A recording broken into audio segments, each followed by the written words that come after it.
안녕하세요. 이번 영상에서는 셀트리온에 대해서 분석해 보도록 할 텐데요. 영상 본격적으로 시작하기 전에 좋아요, 구독, 알림 설정까지 해주시면 감사하겠습니다. 자, 여러분 아마 많은 주주분들이 주말에 굉장히 걱정이 많으실 텐데 오늘 셀트리온의 이 분식회계에 대해서 현재 우리가 어떻게 바라봐야 되는지 이 부분에 대해서 제가 말씀을 드려볼 테니까 영상 끝까지 봐주시면 감사하겠습니다. 자, 일단 바로 금요일이죠. 금요일에 나왔던 이 경향신문의 단독 뉴스 이 한 번으로 셀트리온 삼형제의 주가가 무려 12%나 이제 급락을 했었는데, 지금 시장에 나오고 있는 얘기는 여기에 대한 이 매도의 주체가 기관 투자자로 이제 알려져 있는데, 중요한 건 당연히 이 기관 투자자가 매도를 했다는 거는 우리가 수급을 통해서 보면 알겠지만, 그 이면에 최근에 이 공매도의 주체로 떠오른 게 바로 이 기관 투자자다 보니까 여기에 대해서 공매도에 대한 반감과 그 다음에 시장의 이 불안감이 더 커지고 있는 상황인데, 불안감이라는 건 뭐냐면 추가 하락에 대한 걱정이 더 커지고 있다는 거죠. 그래서 잠깐 이 수급을 한번 보여드리면, 보시는 것처럼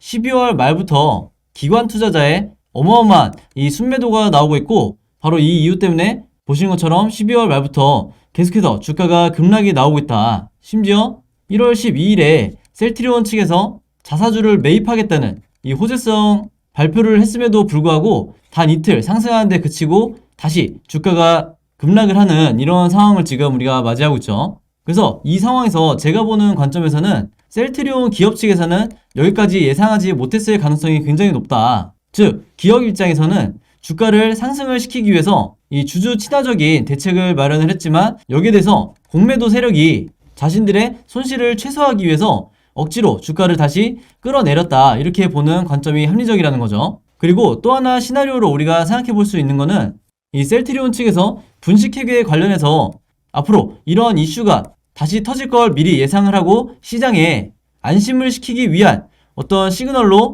이번 자사주 매입이라는 결정을 했을 수도 있는데, 마찬가지로 결과적으로는 이 공매도 세력에 의해서 주가가 다시 곤두박질을 칠 수밖에 없었다. 거기에 대한 주체는 바로 이 기관 투자자가 되겠죠. 그래서 일단은 여러 경우를 생각을 해보더라도 결과적으로 시장이 과도하게 지금 예민하게 반응하고 있다, 이렇게 말씀드릴 수가 있겠는데, 일단은 이 1월 14일 금요일에 즉각적으로 이 금융위원회와 금융감독원, 그리고 제가 잠깐 뒤에 보여드리겠지만 셀트리온 측에서도 바로 이 보도 설명 자료를 내보냈죠. 그래서 여기서 보시는 것처럼 이 금융위원회에서는 이번 경향신문의 이 단독 기사에 대해서 일부 기사 내용은 사실과 다르다, 그리고 조치 여부나 조치 내용 등에 대해서도 확정된 바가 아직 없기 때문에 보도에 신중을 기해달라, 이렇게 발표를 한 상황인데, 특히 여기서 뭐라고 얘기를 했죠? 다음 주 증선위에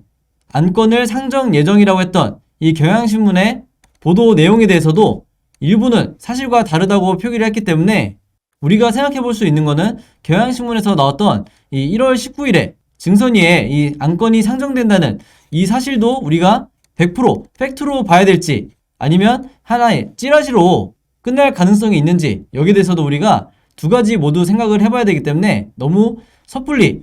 여러분들이 매수 매도를 결정하셔서는 절대로 안 되겠다, 이렇게 다시 한번 말씀드리고, 특히 손절을 고민하시는 분들이라고 할지라도 한 번 더 생각을 해보셔야 된다는 거죠. 그러면서 이 셀트리온의 입장을 보셔도 아시겠지만,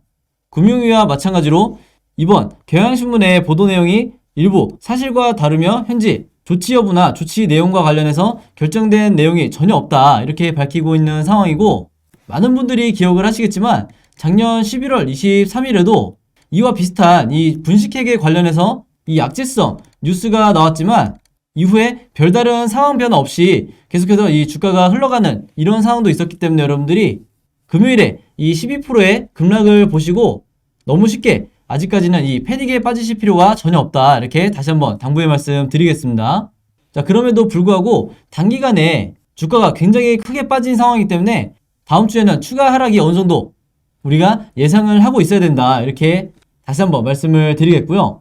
일단은 현재까지의 이 분식회계 관련 조치 결정 구조가 보시는 것처럼 이 금융위원회 산하의 감리위원회에서 지금 심의를 진행을 하고 있죠.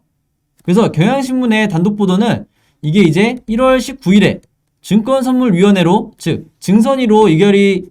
넘어간다는 건데, 일단은 여기에 대해서 금융감독원도 확실하게 이 확인해 준 사항이 없고 후속 보도가 나오지 않은 상황이기 때문에 일단은 여러분들이 월요일까지는 기다려 보셔야 되겠다 이렇게 말씀을 드리겠습니다. 그리고 기본적으로 이 증선위까지 간다고 해도 이후에 최종적으로 이 금융위원회까지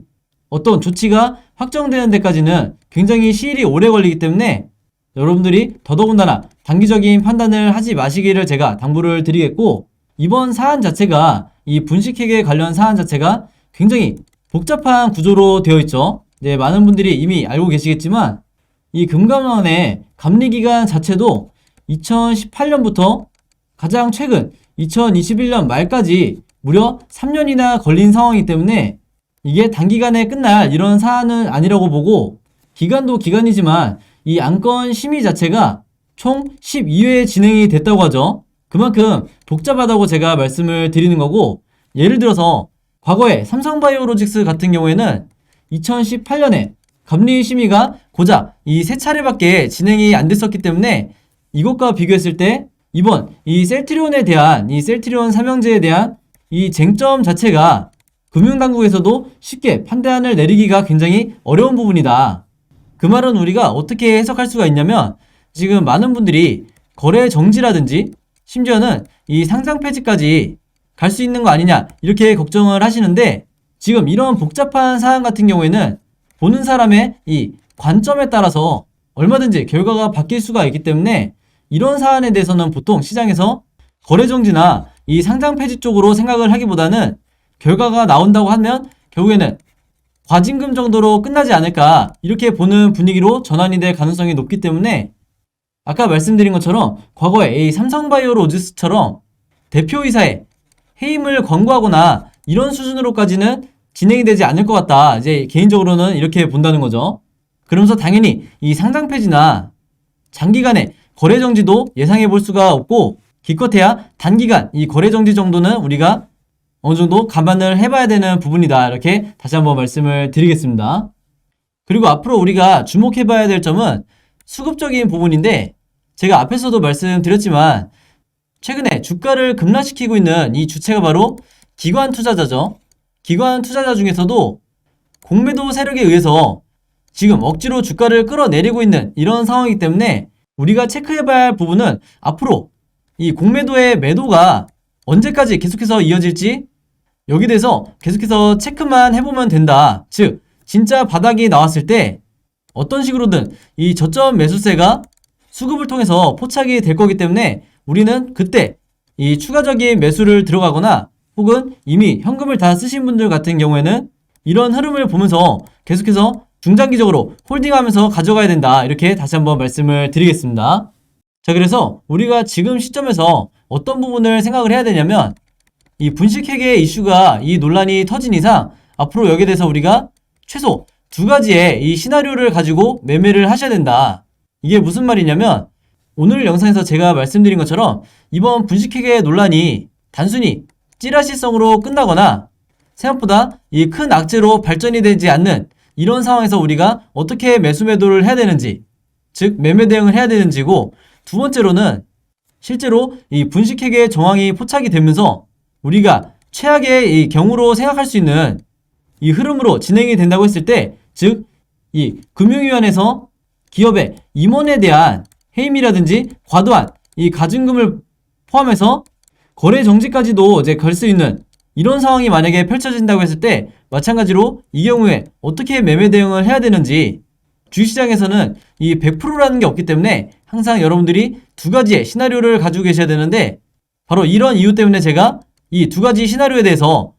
현재 이 셀트리온 삼형제의 주주분들이 어떻게 대응을 하셔야 되는지 이 자료를 제가 전부 다 정리를 해놨기 때문에,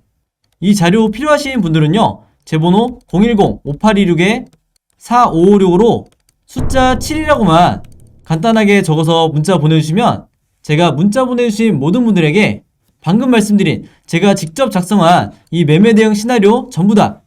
무료로 공유해드리도록 하겠습니다.